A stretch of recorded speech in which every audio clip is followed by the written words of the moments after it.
So I'm happy to introduce Gidon Orelowitz from University of Illinois Urbana-Champaign, who is going to tell us about the Kostka semigroup and its Hilbert basis.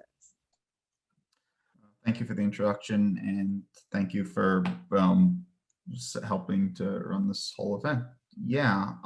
So today I'm going to be talking about the Kostka semigroup and its Hilbert basis. This is joint work with Shilian Gao, Joshua Kears, and my advisor Alexander Young. So for this talk, we're going to start at first principles, and that means talking about partitions. Simply put, a partition is just any finite non-increasing sequence of non-negative integers. We can represent any partition by its diagram, which is just you put a number of boxes in each row equal to the corresponding part size. So 3, 3, 1 corresponds to this diagram over here with 3 boxes in the first row, 3 boxes in the second row, and 1 box in the last row. We can also take the conjugate of a partition, which just means reflecting it over the northwest-southeast axis. So here we see that the conjugate of that diagram is the diagram below, which corresponds to the partition 3, 2, 2. We can also fill the boxes of our diagram with various labels. One possible filling is something called a semi-standard tableau. So for that, we take a shape partition, for example, 4, 2, 1, and a content partition, 3, 2, 1, 1. And we're going to fill the shape with a number of 1s equal to the first part, 2s equal to the second part, and so on. So here we can see we're trying to fill the shape 4, 2, 1 with 3 1s, 2 2s, a 3, and a 4. And we want to do it in such a way that the rows weakly increase from left to right and the columns strictly increase from top to bottom. So you can confirm for yourself that these are the 4 semi-standard tableau of shape 4, 2, 1 and content 3, 2, 1, 1.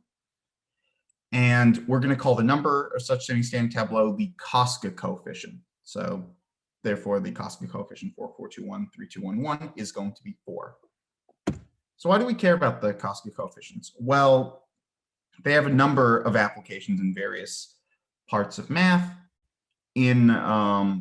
The reason I care about them is because they pop up all over the place with symmetric functions.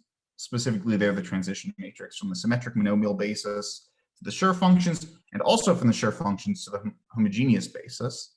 So very closely related to Schur functions, which are a big deal. And they also have applications in representation theory and the study of Schubert varieties. In some of these applications, we don't just care about what the exact value of the Kostka coefficient is. We also just care about, is it positive or is it not? Do there exist any semi-standard tableau of shape lambda and content mu? And if the answer is yes, then we say that lambda dominates mu. And the notation that we use is suggestive of some sort of partial ordering.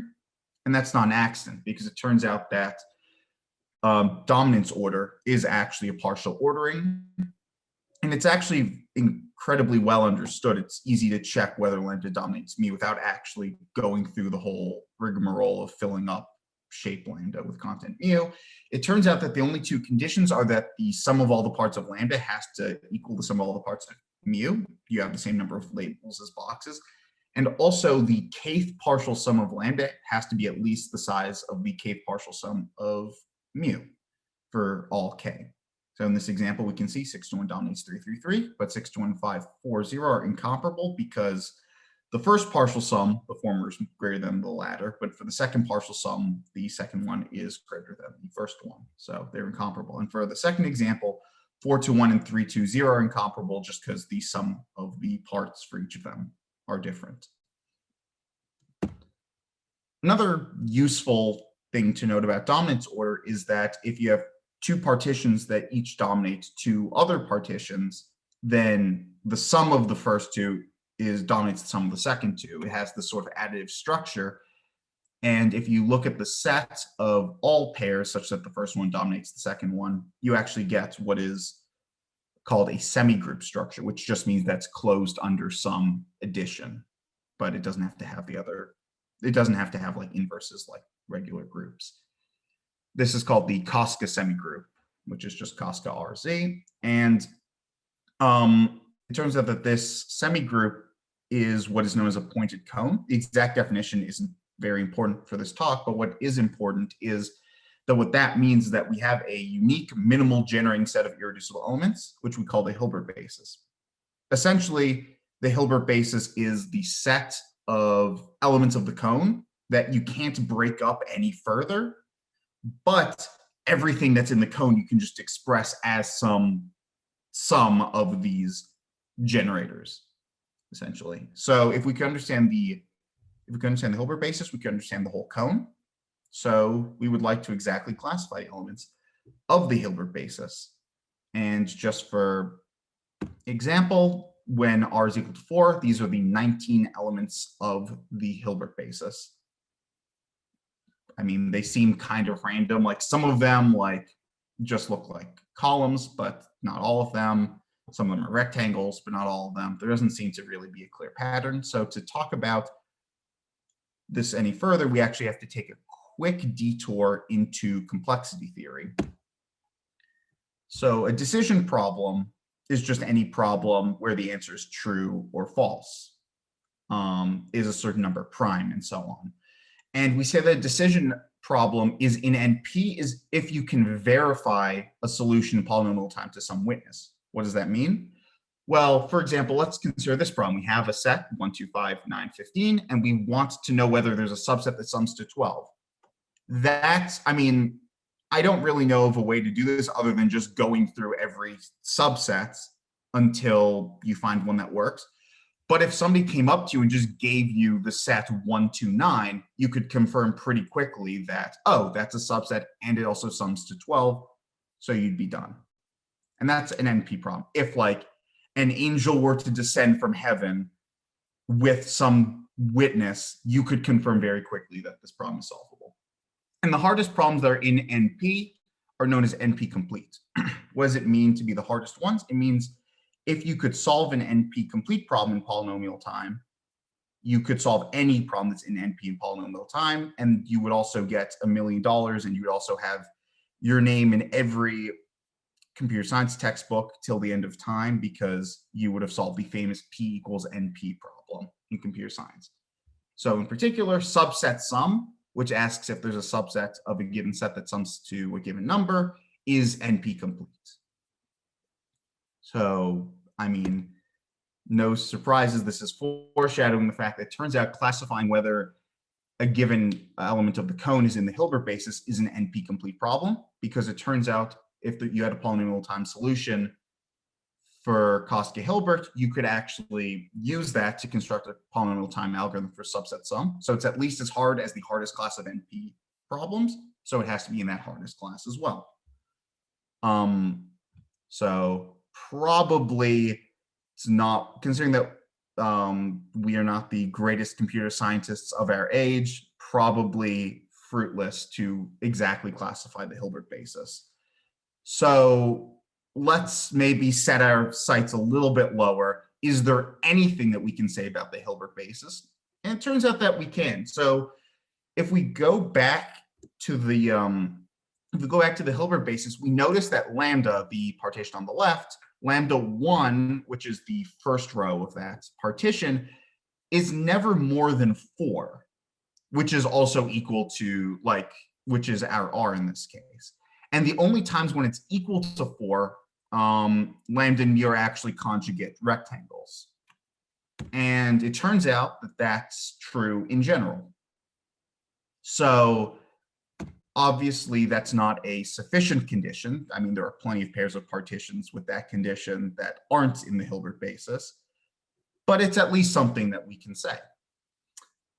So yeah, now I'm just going to go through a brief outline of the proof, because interestingly, despite this being very like algebraic combinatoric in formulation, the solution involves quite a bit of graph theory. So we're going to start with the Gale-Reiser theorem, which for all the graph theorists in the room, I mean, those names should sound familiar. It's a theorem involving when a bipartite graph exists with a given set of degrees. But actually, there's a reformulation of the Gale-Reiser theorem that has to do with dominance order. In particular, lambda dominates mu if and only if there exists a 0-1 matrix such that the rows sums are mu and the column sums are lambda conjugate.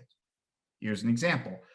You can convince yourself that 6-1 dominates 3-3-3, and here we have a 0-1 matrix such that the row sums are 3-3-3 and the column sums are 3-2-1-1-1-1, which is exactly 6-1 conjugate. So it's an if and only if statement. And in particular, Reiser actually went further and came up with an algorithm that generates a canonical one of these 0-1 matrices. So we just plug in the lambda that dominates mu into our algorithm, and it spits out a unique 0-1 matrix that proves it. And we're actually going to take this canonical 0-1 matrix and define a graph on it as follows. So the definition's here, but I find it a lot easier to just look at the examples.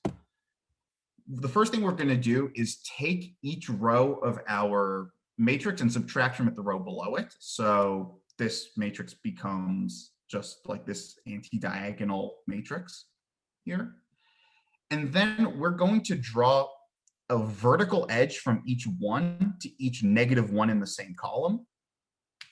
And we're going to draw a horizontal edge from each -1 to the one that's as the one to its left that's as close to it as possible. So this first graph up here is just 3 isolated vertices. They're all the ones because there are no -1s. The second graph has 3 parts, all of which are just paths. And then this third one is actually is a full like connected tree. And in general, these KGR graphs are always going to be forests where each tree has a unique sink. Okay, we have these graphs. What are we going to do with them? We're going to look for a specific structure called a conservative subtree. And there are 2 different criteria for being a conservative subtree. The easy one is just if you're a connected component, you're a conservative subtree. So in the first example, there are 3 conservative subtrees that you could have picked, any of the connected components. The other way to be a conservative subtree is to be a tree such that you have a unique sink that's a -1, a source that's a 1 in the same row, and every other source of the subtree is a source of the original graph. And also that if you have any vertical edges in a given column, you have to have all the vertical edges in that column.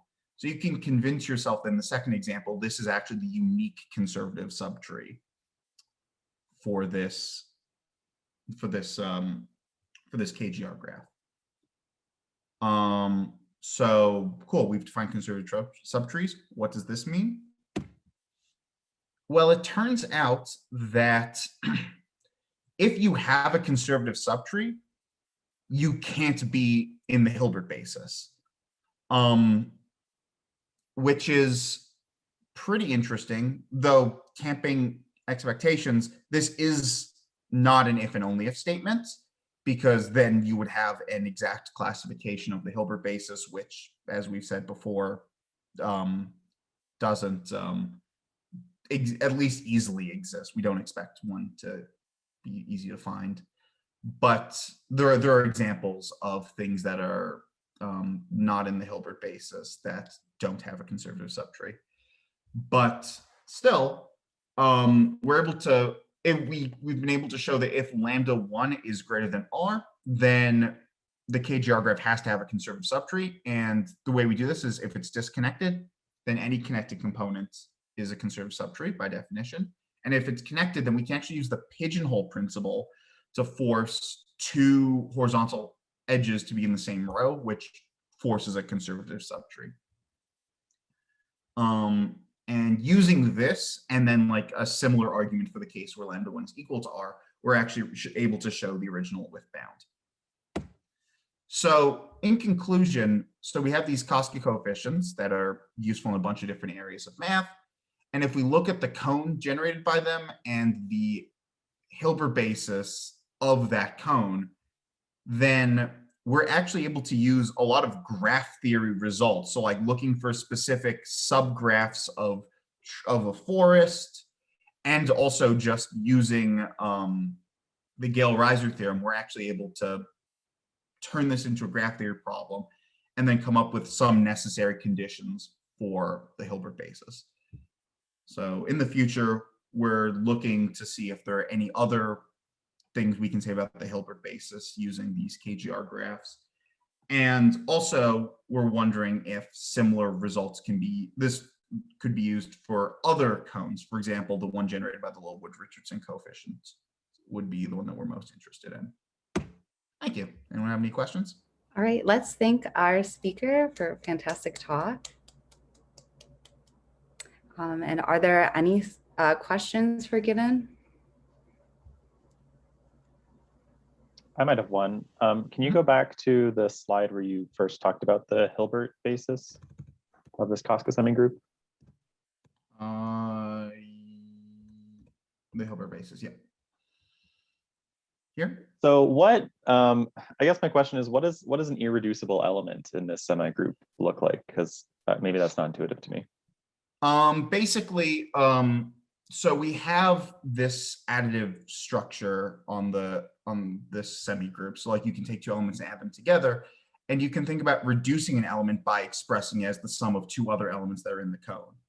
So for example, the partitions 2, 2 and 2, 2 is in the cone. It like 2, 2 dominates 2, 2, but you can actually express that as the sum of this second element of the Hilbert basis plus itself. So, but you can't express this element as any sum of smaller elements, essentially, is what I mean by irreducible. That is very helpful. Thank you. Mm-hmm.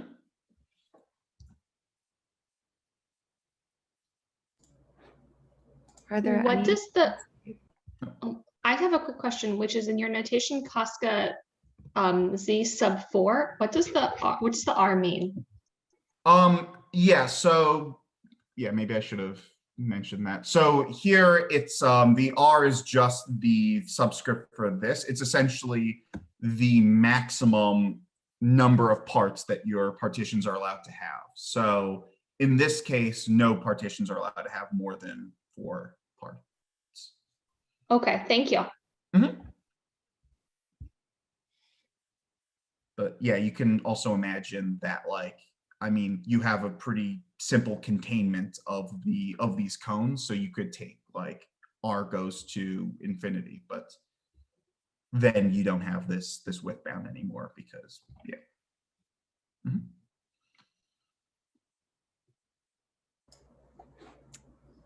All right, let's thank our speaker again.